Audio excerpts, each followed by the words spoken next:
حفل المومياوات الملكيه ونقل المومياوات الملكيه، مين اداك الحق انك تعلق عليه؟ انا ما علقتش على نقل ولا حفل المومياوات. هقول لك قلت ايه؟ اتفضلي. قلت فرحانين بحضاره 7000 سنه، صحيح. فرحانين بعراقه تاريخنا. صحيح. بس ده مش هيغير من هويتنا في شيء، هويتنا العربيه الاسلاميه. ايه الخطأ في كده؟ مش وقته.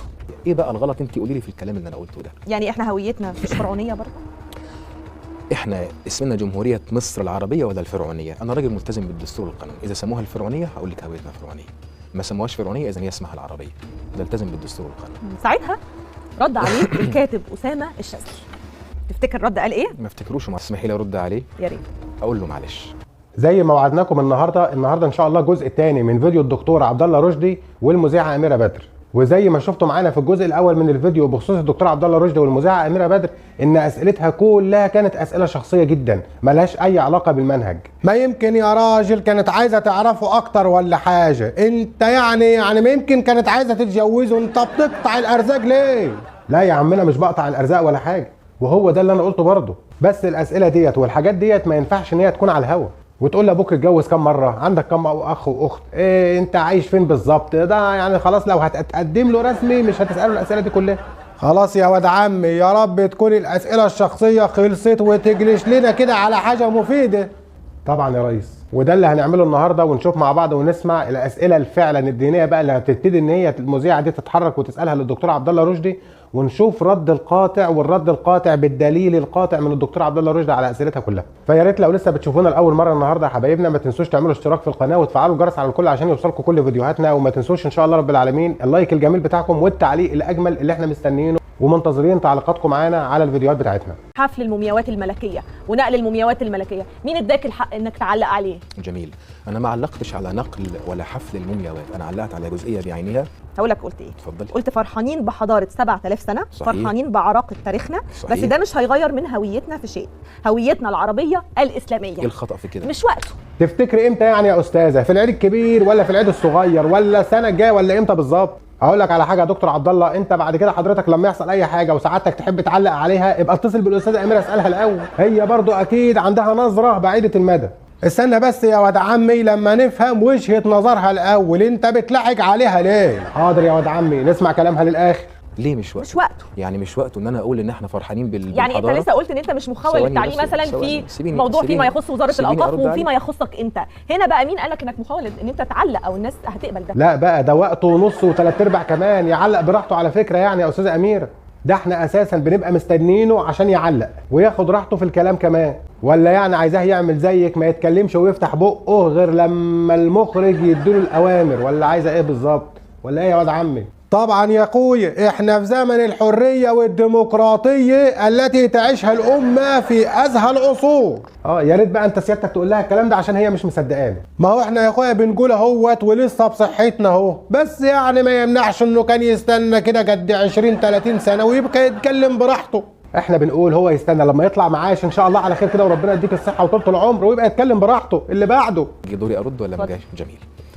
انا هنا بعلق وبقول ان احنا فرحانين بحضاره 7000 سنه، ما علقتش على جهه رسميه، اكيد اللي ما يفرحش بتاريخه يبقى ملوش اصول.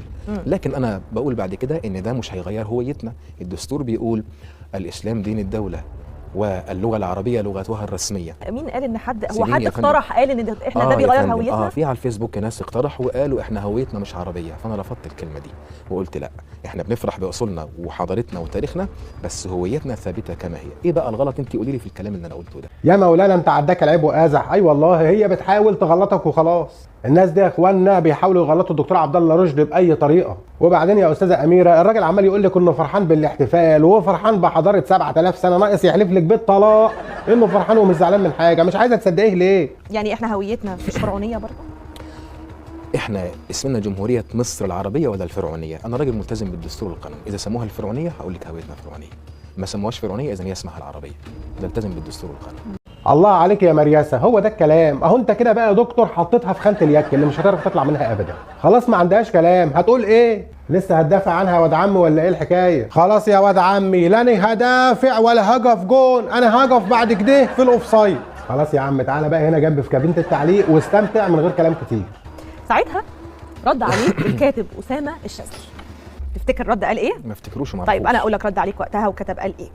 كتب قال اللي قلته يعبر عن جهل من الأخ أبو عضلات الذي قرر بعد عرض مصري عظيم في موكب المومياوات انك تنفذ عن سمومك باعتبار سيادتك، او بيقولوا اعتبار سيادته عربي اسلامي فقط وكذلك بلده مصر. يعني انا اول على مرة فكره كمل كمان وقال في الحقيقه عبد الله رشدي انت لا تشرف بلدك بانتمائك لها، ويسعدنا ان تتخلى عن جنسيتك المصريه الفرعونيه القبطيه الاسلاميه، لان مثلك المتخصصون في احكام المراه والفرج والطلاق والدبر لا يمثلون سوى بقايا المتخلفين الذين نحلم بالتخلص منهم. تسمحي لي ارد عليه؟ يا ريت. اقول له معلش. سؤال يعني معلش زي المعلش بتاع الدكتور عبد الله كده، هو مين اصلا اسامه الشاذلي ده اللي حتى ما سمعناش عنه في طبق اليوم؟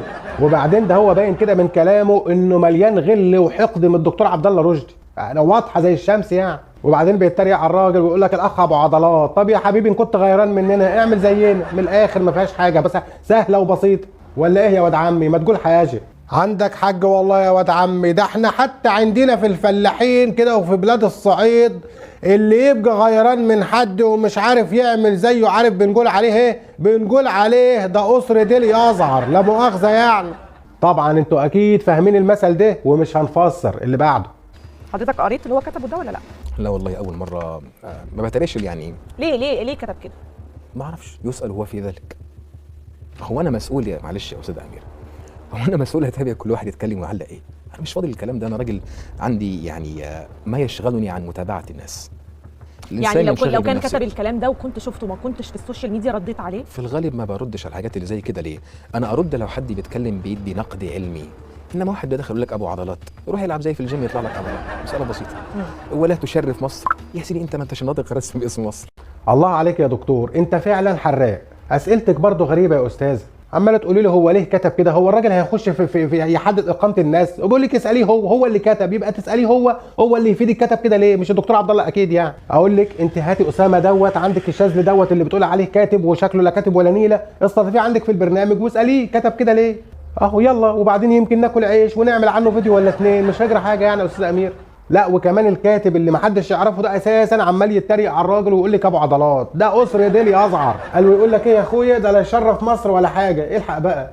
لا حاسب لحد هنا ويلزم ادبه ويلزم مكانه. الدكتور عبد الله رشدي متابعته ومعرفته شرف لاي حد، والراجل ده على فكره يعني مشرف بلده ومشرف ناسه في اي وقت وفي اي مكان.